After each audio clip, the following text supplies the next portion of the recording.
ನಮಸ್ಕಾರ ಸ್ನೇಹಿತರೆ, ಇಂದು ನಾನು ವಿಶ್ವದ ಅತ್ಯಂತ ಪ್ರಾಚೀನ ಮತ್ತು ವ್ಯವಸ್ಥಿತ ನಾಗರಿಕತೆಗಳಲ್ಲಿ ಒಂದಾದ ಸಿಂಧು ನಾಗರಿಕತೆ ಮತ್ತು ಹರಪ್ಪ ನಾಗರಿಕತೆಯ ಬಗ್ಗೆ ಮಾತನಾಡಲಿದ್ದೇನೆ.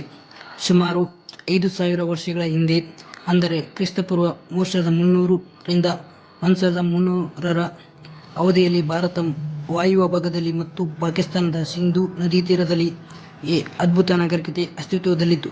1921ರಲ್ಲಿ ದಯಾರಾಮ್ ಸಾಹ್ನಿ ಅವರು ಹರಪ್ಪ ನಾಗರಿಕತೆಯನ್ನು ಪತ್ತೆಹಚ್ಚಿದಾಗ ಈ ನಾಗರಿಕತೆಯ ವೈಭವ ಜಗತ್ತಿಗೆ ತಿಳಿಯಿತು. ಮತ್ತು ನಗರ ಯೋಜನೆ ಮತ್ತು ನೈರ್ಮಲ್ಯ. ಸಿಂಧೂ ನಾಗರಿಕತೆಯ ಅತ್ಯಂತ ಪ್ರಮುಖ ಲಕ್ಷಣವೇನೆಂದರೆ ಅದರ ನಗರ ಯೋಜನೆ. ಇಲ್ಲಿನ ರಸ್ತೆಗಳು ಪರಸ್ಪರ ಲಂಬವಾಗಿ, ಅಂದರೆ ಗ್ರಿಡ್ ಸಿಸ್ಟಮ್ ಅನ್ನು ಕತ್ತರಿಸುತ್ತಿದ್ದವು, ಮತ್ತು ಪ್ರತಿ ಮನೆಯನ್ನು ಸುಟ್ಟ ಇಟ್ಟಿಗೆಗಳಿಂದ ನಿರ್ಮಿಸಲಾಗಿತ್ತು ಮತ್ತು ಅವುಗಳ 2 ಅಂತಸ್ತಿನ ಮನೆಗಳಾಗಿದ್ದವು. ಇದು ವಿಶ್ವದಲ್ಲೇ ಮೊದಲ ಬಾರಿಗೆ ಅತ್ಯಂತ ಸುಧಾರಿತ ಒಳಚರಂಡಿ ವ್ಯವಸ್ಥೆ. ಇಲ್ಲಿ ಕಾಣಬಹುದು, ಪ್ರತಿ ಮನೆಯ ಚರಂಡಿಯು ಮುಖ್ಯ ಚರಂಡಿಗೆ ಸಂಪರ್ಕ ಹೊಂದಿದ್ದು ಮತ್ತು ಅವುಗಳನ್ನು ಕಲ್ಲುಗಳಿಂದ ಮುಚ್ಚಲಾಗಿತ್ತು. ಇದು ಅವರ ಆರೋಗ್ಯ ಮತ್ತು ನೈರ್ಮಲ್ಯ ಪ್ರಜ್ಞೆಯನ್ನು ತೋರಿಸುತ್ತದೆ. ಪ್ರಮುಖ ಕಟ್ಟಡಗಳು ಮತ್ತು ಆರ್ಥಿಕತೆ. ಮೊಹೆಂಜೊದಾರೊದಲ್ಲಿ ಕಂಡುಬಂದ ಬೃಹತ್ ಸ್ನಾನದ ಕೊಳ ಆ ಕಾಲದ ಎಂಜಿನಿಯರಿಂಗ್ ಅದ್ಭುತವಾಗಿದೆ. ಇದನ್ನು ಬಹುಶಃ ಧಾರ್ಮಿಕ ವಿಧಿಗಳಾಗಿ ಬಳಸಲಾಗುತ್ತಿದೆ. ಹಾಗೆಯೇ ಹರಪ್ಪದಲ್ಲಿ ಬೃಹತ್ ಧಾನ್ಯದ ಉಗ್ರಾಣಗಳು ಪತ್ತೆಯಾಗಿವೆ.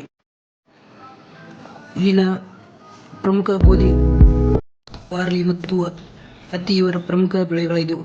ಹತ್ತಿಯನ್ನು ಬೆಳೆದ ವಿಶ್ವದ ಮೊದಲ ಜನರು ಇವರೇ ಎನ್ನಲಾಗುತ್ತದೆ, ಮತ್ತು ಇವರು ತಮ್ಮ ಸ್ವಂತ ಕಲೆ ಮತ್ತು ಧರ್ಮಕ್ಕೆ ಬಹಳ ಪ್ರಾಮುಖ್ಯತೆ ನೀಡುತ್ತಿದ್ದರು. ಅವರು ನೃತ್ಯ ಮಾಡುತ್ತಿರುವ ಹುಡುಗಿಯರ ಕಂಚಿನ ವಿಗ್ರಹ, ಗಡ್ಡಧಾರಿ ಪುರುಷನ ಕಲ್ಲಿನ ಪ್ರತಿಮೆ ಮತ್ತು ಸಾವಿರಾರು ಮುದ್ರೆಗಳನ್ನು ಅಥವಾ ಸೀಲ್ಸ್ ತಯಾರಿಸಿದರು. ಈ ಮುದ್ರೆಗಳ ಮೇಲೆ ಪ್ರಾಣಿಗಳ ಚಿತ್ರಗಳು, ಲಿಪಿಗಳಿವೆ, ಆದರೆ ಈ ಲಿಪಿಗಳನ್ನು ಇಂದಿಗೂ ಓದಲು ಸಾಧ್ಯವಾಗಿಲ್ಲ. ಮತ್ತು ದೇವತೆಯನ್ನು ಆರಾಧಿಸುತ್ತಿದ್ದರು, ಮತ್ತು ಪಶುಪತಿ, ಶಿವ, ಮಾತೃದೇವತೆ ಮತ್ತು ಅಶ್ವತ್ಥ ಮರವನ್ನು ಪೂಜಿಸುತ್ತಿದ್ದರು ಎಂಬ ಕುರುಹುಗಳು ಸಿಕ್ಕಿವೆ. ಮತ್ತು ಸಿಂಧೂ ನಾಗರಿಕತೆಯ ಪತನ. ಇಂತಹ ಭವ್ಯ ನಾಗರಿಕತೆಯು ಕ್ರಿಸ್ತಪೂರ್ವ 1900ರ ಸುಮಾರಿಗೆ ಕ್ಷೀಣಿಸಲು ಪ್ರಾರಂಭಿಸಿತು. ಇದಕ್ಕೆ ಹಠಾತ್ ಪ್ರವಾಹಗಳು, ಸಿಂಧೂ ನದಿಯ ಹರಿವಿನ ಬದಲಾವಣೆ, ಹವಾಮಾನ ಬದಲಾವಣೆ ಅಥವಾ ಪರಕೀಯರ ಆಕ್ರಮಣ ಕಾರಣವಿರಬಹುದು ಎಂದು ಇತಿಹಾಸಕಾರರು ಊಹಿಸುತ್ತಾರೆ. ಸಾರಾಂಶವೆಂದರೆ, ಸಿಂಧೂ ನಾಗರಿಕತೆಯು ನಮಗೆ ನಗರ ಜೀವನ, ಶುಚಿತ್ವ ಮತ್ತು ಯೋಜಿತ ಬದುಕಿನ ಬಗ್ಗೆ ಇಂದಿಗೂ ಮಾದರಿಯಾಗಿದೆ. ಭಾರತದ ಸಾಂಸ್ಕೃತಿಕ ಬೇರುಗಳು ಇಲ್ಲಿಂದಲೇ ಆರಂಭವಾಗಿವೆ ಎಂಬುದು ನಮ್ಮೆಲ್ಲರಿಗೂ ಹೆಮ್ಮೆಯ ವಿಷಯ. ಧನ್ಯವಾದಗಳು. Thanks for watching.